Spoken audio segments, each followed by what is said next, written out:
mahirap. Especially as Filipinos, we find something good in a lot of bad things. Nagkaroon siya ng disaster pero yung naging outcome is mas nakatulong po sa mas nakakarami. Maganda sa kuna. Yun kasi yung nagkapatibay sa iyo eh. Mga maganda nangyari po sa buhay.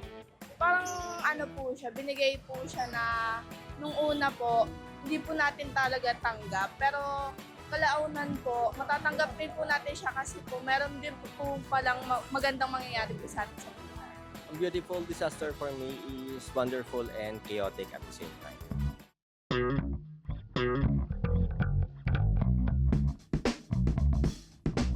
Anak. Para sa mga anak ko, malaban ako. Greatest.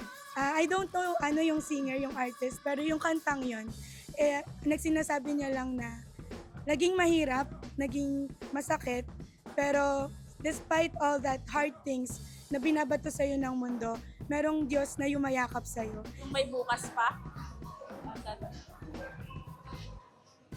Ano kasi para kahit kunyari may disaster na nangyari ngayon, kinabukasan, parang yung thinking mo kasi is mas magiging maayos yung kinabukasan mo pa rin.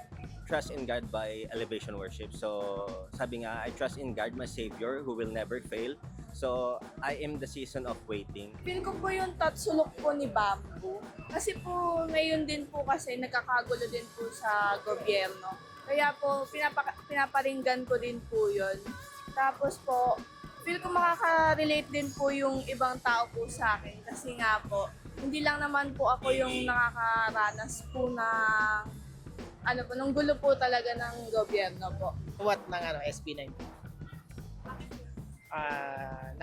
Kasi siya sa talagang yung iaangat mo yung sarili mo para doon sa galing ka sa galing ka sa hirap kasi iaangat mo yung sarili mo. Yung ganun. Very inspiring din siya. Katulad din yung ginagawa ko sa buhay na lumalaban pa rin kahit mahirap yun. Diba siya?